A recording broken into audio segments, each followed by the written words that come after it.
तो यहाँ पे मैं 160 GSM का स्केचबुक यूज़ कर रहा हूँ जो बुस्ट्रो का है और A4 साइज़ में आते हैं। तो आप अपने हिसाब से स्केचबुक चूज़ कर सकते हो। HB लीड का मैकेनिकल पेंसिल यहाँ पे मैं यूज़ करूँगा और एक नीडेबल इरेज़र। तो ये चीज़ आप अपने हिसाब से लो। यहाँ पे जो रेफरेंस फोटो मैंने लिया है इस ओर देख रहा है। तो पहले आप देखो कि पोर्ट्रेट बड़ा बनाना चाहते हो या छोटा बनाना चाहते हो। तो ये चीज़ पेज के अकॉर्डिंग होता है। ये जो पहले कंपोजिशन है इस चीज़ को पहले आपको क्लियर करना होगा। उसके बाद जो फंडामेंटल्स है यानी कि स्ट्रेट लाइन पे आपको कन्वर्ट करना है, सिंप्लीफाई करना है, ये जो ब्लॉकिंग, लूमिस, ये सारी चीज़ कंपोजिशन के बाद आता है। तो कंपोजिशन में तो बहुत सारे रूल्स हैं, rule of thirds, golden ratio ऐसे करके होते हैं। लेकिन आप चूज़ करो कि पोर्ट्रेट बहुत ज़्यादा बड़ा ना हो जाए पेज के हिसाब से या बहुत ज़्यादा छोटा ना हो जाए और कहाँ पे आप बना रहे हो। तो यहाँ पे आप देख सकते हो कि जो रेफरेंस फ़ोटो है ये ऊपर की ओर देख रहा है, यानी कि टॉप लेफ्ट कॉर्नर की ओर देख रहा है। तो उस हिसाब से मैं उस ओर पेज को थोड़ा बहुत छोड़ा है और बहुत ज़्यादा बड़ा भी नहीं बना रहा हूँ और बहुत ज़्यादा छोटा भी नहीं, एवरेज साइज़ का मैं बना रहा हूँ। तो ये चीज़ बहुत सारे प्रैक्टिस कर करके आपको क्लियर करना होगा। आप एकदम से नहीं कर पाओगे, आपको थोड़ा बहुत एक्सपेरिमेंट भी करना पड़ेगा। आप लाइव में पोर्ट्रेट बनाओ, फ़ोन से बनाओ, ऐसे करके आपको क्लियर करना पड़ेगा, तब जाके ये जो कंपोजिशन की चीज़ है ये क्लियर होगा धीरे धीरे। और नॉलेज भी लेना पड़ेगा, किताब भी पढ़ना पड़ेगा। लेकिन आप एक्सपीरियंस लेना चाहते हो तो आपको बहुत सारे एक्सपेरिमेंट भी करना पड़ेगा। तो यहाँ पे मैं ओवरऑल चीज़ों को देख रहा हूँ। तो जो लाइंस वगैरह मैं ड्रॉ कर रहा हूँ धीरे धीरे करके, तो वो मैं नाप रहा हूँ मेरे मन में कि कहाँ पर कितना ज़्यादा छोड़ना चाहिए या कहाँ पे कौन सा लाइन होगा। ये मैं रेफरेंस फ़ोटो को देख रहा हूँ और स्ट्रेट लाइन पे कर रहा हूँ। तो ब्लॉकिंग जो टेक्निक नहीं, ब्लॉकिंग मेथड भी नहीं है, ये जो सिंप्लीफिकेशन है स्ट्रेट लाइन पे उसको ही ब्लॉकिंग कहते हैं। तो उस हिसाब से पहले आपको ड्रॉ करना पड़ेगा। पहले मैं आईब्रो लाइन को ड्रॉ किया है, उस हिसाब से कितना दूर नोज़ लाइन होगा। तो ये चीज़ मैं कंपेयर करते हुए धीरे धीरे ड्रॉ कर रहा हूँ लाइंस को स्ट्रेट लाइन पे। आप पहले ओवरऑल चीज़ों को देखते हुए ये काम कर लोगे, तब जाके आपका जो पोर्ट्रेट है वो धीरे धीरे क्रिएट आप कर पाओगे। क्योंकि अब एकदम से आँख नाक से शुरू कर रहे हो तो उसमें टेढ़ी मेढ़ी हो जाने की संभावना रहती है। तो इसीलिए आप पहले कंस्ट्रक्ट कर ले, उसके बाद आप धीरे धीरे कर्व्स, लाइन ये सब ऐड कर पाओगे। तो इसके लिए मैं धीरे धीरे चीज़ों को स्ट्रेट लाइन पे कन्वर्ट कर रहा हूँ और उसके बाद जो थोड़े बहुत कर्व लाइंस है उसको ऐड कर रहा हूँ। तो ओवरऑल पोर्ट्रेट को बना लो, लेने के बाद धीरे धीरे जो आई सॉकेट है, आईज़ है, नोज़ है, ये सारी चीज़ आप बाद में ऐड कर पाओगे। तो पहले मैं ओवरऑल चीज़ों को देख लिया है, लेने के बाद अब मैं क्या कर रहा हूँ कि जो आईब्रो है यानी कि जो आई सॉकेट है, राइट वाला जो आई है इनका, तो उसको मैं कर रहा हूँ। और जो नोज़ है, नोज़ का जो बॉटम पार्ट है, तो उसको मैं धीरे धीरे बना रहा हूँ और देख रहा हूँ एक एक चीज़ को। डिटेल्स पे आप पहले मत घुसो या आप उसमें ध्यान मत दो। आप देखो कि ओवरऑल स्ट्रक्चर आपका हो गया है कि नहीं। तो ये होने के बाद आप एक पार्ट को चुनो। तो आप राइट आई को भी चूज़ कर सकते हो, लेफ़्ट आई को भी चूज़ कर सकते हो, लेकिन मैं ज़्यादातर राइट आई को चूज़ करके ड्रॉ करता हूँ। तो उस हिसाब से ही मैं बना रहा हूँ। तो यहाँ पे मैं जो राइट आई सॉकेट है तो उसको मैं पकड़ के धीरे धीरे कंपेयर करते हुए चीज़ों को बना रहा हूँ। मेरे दिमाग में ये चल रहा है कि ये कहाँ से कितना दूरी पर है, लाइंस कैसा है, या जो शैडो है वो कैसा क्रिएट हुआ है। ना कि मैं ये सोच रहा हूँ कि एकदम सेम हो जाए, कलर कैसा है या लाइट डार्क कैसा है। लाइट डार्क मतलब कि जो आप सोचते हो यहाँ पे हाईलाइट छोड़ेंगे, ये करेंगे, वो करेंगे, ये सब नहीं। आपको देखना है जो बिग शेप से, पहले आपको वो चीज़ देख लेना है। वो शेडो के मामले में भी सेम चीज़ है। तो मैं बिग शेडोज़ को देख रहा हूँ कि कहाँ पे क्या शेडो है, लाइंस वगैरह कैसा है। तो ओवरऑल ड्राइंग को आपने कर लिया है स्ट्रेट लाइन पे कन्वर्ट। तो उसके बाद आप आई सॉकेट पे आओ। आई सॉकेट के बाद आप धीरे धीरे दूसरे आई सॉकेट पे जाओ। तो दोनों आँख थोड़ा बहुत करने के बाद आप नाक पे जा सकते हो। उसके आसपास के जो चीज़ें हैं या फेशियल फीचर्स है उस पे धीरे धीरे फोकस करो और देखो कितना दूरी पर है। और बीच बीच में आपको थोड़ा रुकना पड़ेगा। आप जल्दबाजी में ड्राइंग कर रहे हो तो वो गलत होने की संभावना रहता है। तो इसीलिए आपको बीच बीच में रोकना पड़ेगा खुद को। आप खुद देखो कि जो फ़ोटो से आप बना रहे हो या लाइव बना रहे हो, तो अब देखो चीज़ों को समझो कि कहाँ पर कैसा लाइंस बन रहा है, शेडोज़ क्रिएट हो रहा है। तब जाके आप धीरे धीरे चीज़ों को बनाओ। और यहाँ पे आप देख सकते हो कि मैं ओल्ड मैन का पोर्ट्रेट लिया हूँ। यहाँ पे तो मैं मेल पोर्ट्रेट भी ले सकता था और फीमेल पोर्ट्रेट भी हो सकता था या चाइल्ड उनका भी हो सकता था।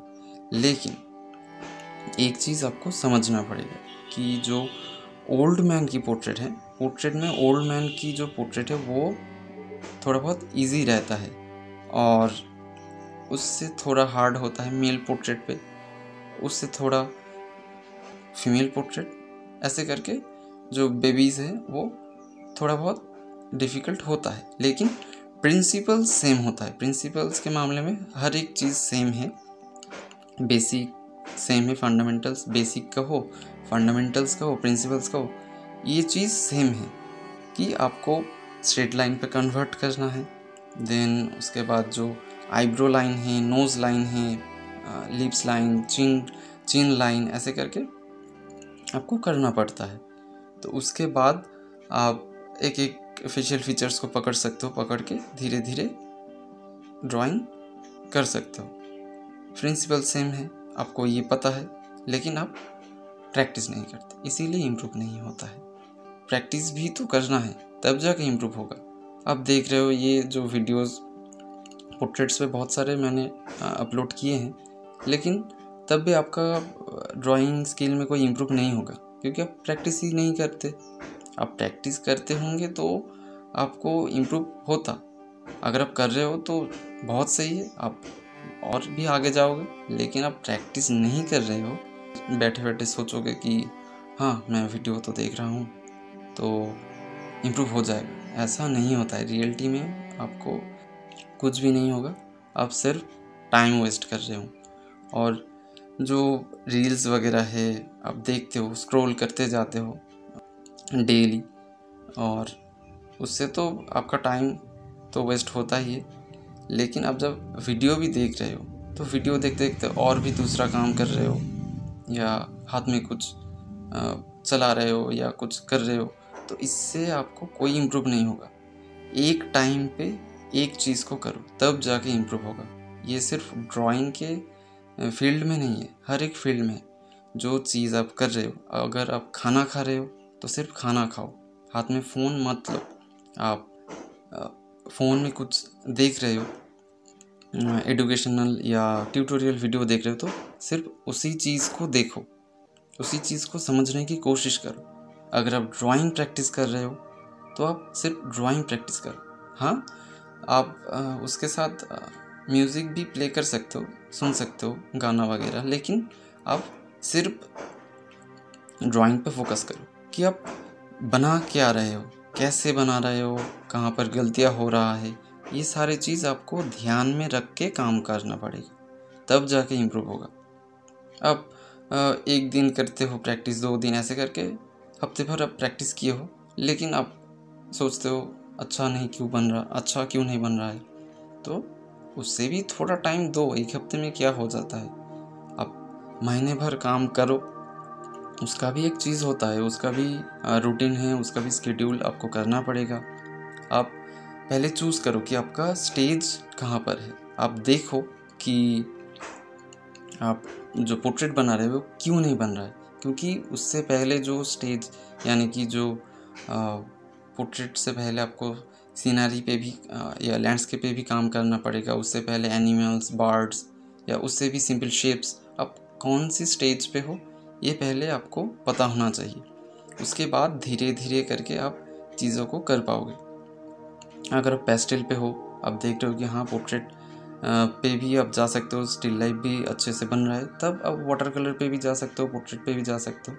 लेकिन आपको फंडामेंटल्स क्लियर नहीं है, पेस्टल भी थोड़ा बहुत बन जाता है आपसे, तब आप एकदम से वाटर कलर पे चले जाते हो। ऐसा नहीं होता है। हर एक चीज़ का एक रिदम होता है।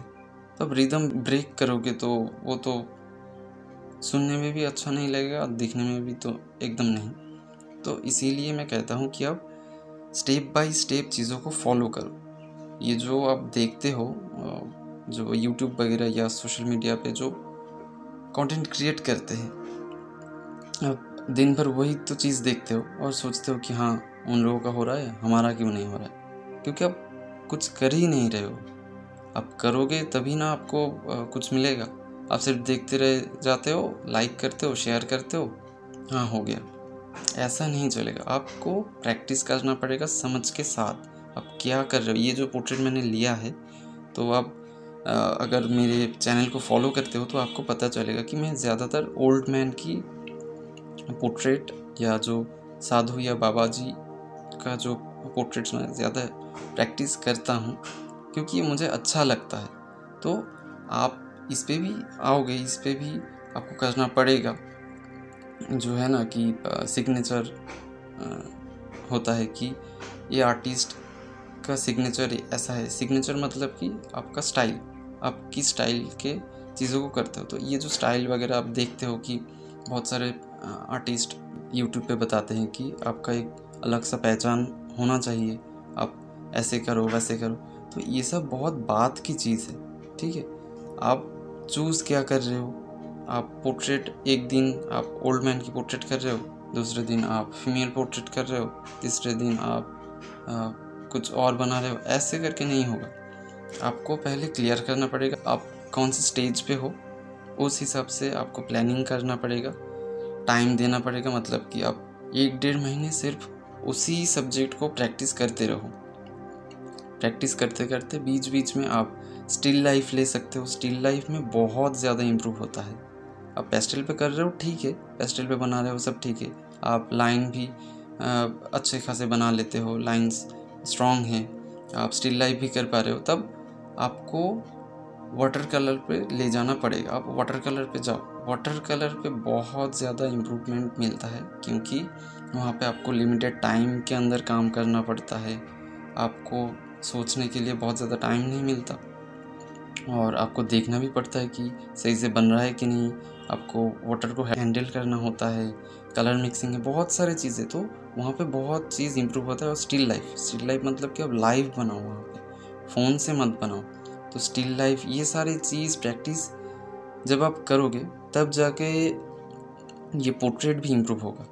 तो इस लाइन को ड्रॉ करने के बाद हम ड्राइंग को यहीं पे छोड़ देंगे। जब आप ड्राइंग कर रहे हो तो एक टाइम पे आपको छोड़ना पड़ेगा। मतलब कि आप पूरा ड्राइंग को मत बनाएं। जितना आपको समझना है, प्रैक्टिस करना है या स्टडी करना है, उतना ही बनाएं सिर्फ। तो उसके बाद हम आ जाएंगे वैल्यू स्टडी। तो कोई भी सब्जेक्ट अगर आप उसको 3D में कन्वर्ट करना चाहते हैं या 3D लुक देना चाहते हैं, तो उसके लिए आपको लाइट एंड डार्क ऐड करना पड़ेगा। तो ये जो हम ड्राइंग कर रहे हैं, इस वीडियो का सेकेंड पार्ट में हम कलर करेंगे इस ड्राइंग को, लेकिन उससे पहले वैल्यू स्टडी करना ज़रूरी है। तो वैल्यू स्टडी हम क्यों करते हैं? वैल्यू स्टडी इसीलिए करते हैं कि कहाँ पे लाइट कितना है, डार्क कितना ऐड करना पड़ेगा। ये सब चीज़ जब आप कर लेते हो तब जो 3Dनेस है, जो वॉल्यूम है, वो क्रिएट होता है। इसीलिए वैल्यू स्टडी करना ज़रूरी है। और वैल्यू स्टडी के लिए आप प्रेशर पे भी कंट्रोल इसके ऊपर भी आपको फोकस देना पड़ता है। तो कुल मिलाकर अब हर एक चीज़ को समझते हुए आपको प्रैक्टिस करना पड़ता है, इसीलिए वैल्यू स्टडी भी ज़रूरी है। तो यहाँ पे आप देख सकते हो कि जो लाइंस में ड्रॉ कर रहा हूँ तो वो कुछ जगहों पर डार्क है, कहीं पे लाइट छोड़ रहा हूँ लाइन को, तो ये क्यों कर रहा हूँ। तो अब शेडिंग ना करके भी आप पिक्चर पे या जो ड्राइंग आप बना रहे हो उस पर डेप्थ ऐड कर पाओगे सिर्फ लाइन को यूज़ करके। तो जहाँ पे लाइट है वहाँ पे लाइन को थोड़ा लाइट छोड़ना पड़ेगा, और जहाँ पे डार्क है वहाँ पे थोड़ा डार्क लाइन को ऐड करना पड़ेगा, तब जाके आप बिना शेडो के भी ड्राइंग पे थ्रीडीनेस ला पाओगे। तो यहाँ पे मैं थोड़ा बहुत हैचिंग, क्रॉस हैचिंग ऐसे करके लाइंस को दे रहा हूँ और डेप्थ क्रिएट करने की कोशिश कर रहा हूँ। तो यही चीज़ आपको करना है। अब कलर पेंसिल पे करोगे, लेकिन उससे पहले थोड़ा बहुत ऐसे करके कर सकते हो। ये मैं ट्राई करता हूँ, इसीलिए आप लोगों के साथ शेयर कर रहा हूँ। तो ये भी आप चाहो तो ट्राई कर सकते हो। तो यहाँ पे मूंछें, दाढ़ी, जहाँ पे जितना डार्क है उस हिसाब से मैं कर रहा हूँ। बहुत ज़्यादा डार्क नहीं कर रहा हूँ, जितना मुझे लग रहा है कि हाँ इतना करना सही रहेगा उस हिसाब से कर रहा हूँ। तो ये चीज़ आपको ड्राइंग करते करते, प्रैक्टिस करते हुए आ जाएगा। तो यहाँ पे मैं देख रहा हूँ हर एक चीज़ को कि कहाँ पे कितना ज़्यादा डार्क देना ज़रूरी है उस हिसाब से। और हाईलाइट तो पेपर वाइट है, उसको ही आप छोड़ दोगे, उसी से ही काम चल जाएगा। अलग से कोई वाइट आपको ऐड नहीं करना पड़ेगा। तो मैं उस चीज़ को अच्छे से ऑब्ज़र्व कर रहा हूँ और जो ड्राइंग मैंने बनाया है उस पर अप्लाई कर रहा हूँ। और सेम जहाँ पे बहुत ज़्यादा डार्क है वहाँ पे मैं उस हिसाब से लाइंस को भी डार्क कर रहा हूँ। तो यहाँ पे एकदम से जो लॉस्ट एज है, मतलब कि कोई एज नहीं दिखेगा, एकदम फ्लैट वैल्यू भी कह सकते हो, उस हिसाब से मैं यहाँ पे डार्क को ऐड कर रहा हूँ। तो ये चीज़ आप वाटर कलर पे भी कर पाओगे, ऑयल कलर पे भी कर पाओगे, एक्रिलिक कलर पे भी कर पाओगे, हर एक मीडियम पे कर पाओगे। तो यहाँ पे मुझे लग रहा है कि इनका जो नाक है ये थोड़ा मोटू सा हो गया है, तो इसीलिए इसको थोड़ा सही करेंगे। तो ये चीज़ तो आपको बीच बीच में करना पड़ेगा, मतलब कि आपको कंपेयर करना है, जो रेफरेंस फोटो आप लिए हो उस हिसाब से आपको देखना है कि आप सही से बना रहे हो कि नहीं। एज इट इज़ मैं नहीं कह रहा हूँ, मैं बता रहा हूँ कि जो कंस्ट्रक्शन है वो सही से हुआ है कि नहीं, ये चीज़ आपको देखना है, ना कि जो रेफरेंस फ़ोटो है उसके हिसाब से एकदम सेम हो जाए 100%। ऐसा नहीं करना है। नाक है छोटा लेकिन आप बना रहे हो बहुत ज़्यादा बड़ा, ऐसे करके तो नहीं होगा। नाक है पतली सी, आप मोटा कर रहे हो, तो यहाँ पे वही चीज़ हुआ है। मैं थोड़ा मोटा सा कर बैठा हूँ, इसीलिए इसको चेंज करके मैं कर रहा हूँ सही। तो ये चीज़ आपको देखना है। और कलर पे हम जाएंगे, लेकिन कलर पे भी सेम चीज़ है, ड्राइंग पे भी सेम चीज़ है। मटेरियल्स उतना ज़्यादा महंगा ख़रीदने की कोई ज़रूरत ही नहीं है। आपके पास जो है, आपके लोकल मार्केट से, आप स्टेशनरी शॉप से जो ख़रीदते हो उसी से ही प्रैक्टिस करो। तो कुछ दिनों पहले की बात है कि मैं एक फ़ोटो पोस्ट किया था। तो नॉर्मल जो पेस्टल कलर्स हैं और नॉर्मल जो पेपर्स वगैरह है, नॉर्मल मतलब कि ऐसे पड़ा था, उसके ऊपर मुझे लगा कि हाँ ड्राइंग कर सकते, तो उस हिसाब से मैंने ट्राई किया है। तो हमारे यूट्यूब फैमिली में से कुछ आर्टिस्ट ने बताया है कि ट्यूटोरियल है कि नहीं, तो वो सब चीज़ मैं एक्सपेरिमेंट करता हूँ, आप लोगों के साथ शेयर करता हूँ ताकि आप भी कुछ ट्राई करो नया, इसीलिए मैं पोस्ट किया था। तो उस पे भी ट्यूटोरियल लाएंगे अगर आप चाहते हो तो, उस टाइप्स के। वो तो नहीं है, वो तो मैंने नहीं शूट किया है, लेकिन ये छोटे मोटे एक्सपेरिमेंट आपको करते रहना पड़ेगा। और प्रिंसिपल सेम है, लोकल मार्केट से जो चीज़ खरीद रहे हो वो सही है, उससे बनाओ, स्किल को इम्प्रूव करो। जब आप अफोर्ड कर पाओगे तब जाके आप ख़रीद लेना, लेकिन उतना ज़्यादा इन्वेस्ट बिगिनिंग स्टेज पे मत करो।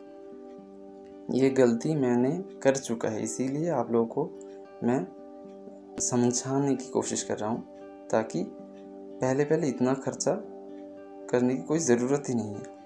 आप एक स्टेज पे पहुँच जाओगे, अब खुद का खर्चा खुद उठा पाओगे, तब जाके आप जितना हो पाए आप इन्वेस्ट करना, फालतू के खर्चे नहीं करना चाहिए। तो यहाँ पे थोड़ा बहुत जो रिंकल्स वगैरह है उस पे मैं थोड़ा डेप्थ ऐड कर रहा हूँ, ताकि वो फील आए कि रिंकल्स है यहाँ पे थोड़ा मूंछें हैं, दाढ़ी है, कान वगैरह, ये सब कुछ मैं बहुत लेट आके चीज़ों को अप्लाई कर रहा हूँ। तो इसके ही ऊपर कलर करेंगे नेक्स्ट पार्ट पे। तो यहाँ पे आप देख सकते हो थोड़ा बहुत रिंकल्स को दिखा रहा हूँ, तो ये एकदम एंड में जाके आपको करना है, ये डिटेल्स नहीं, डिटेल्स से मत कंपेयर करिए। तो ऐसे ही हम इसको यहाँ पे छोड़ देंगे, मिलते हैं नेक्स्ट वीडियो पे। Bye guys, Radhe Radhe.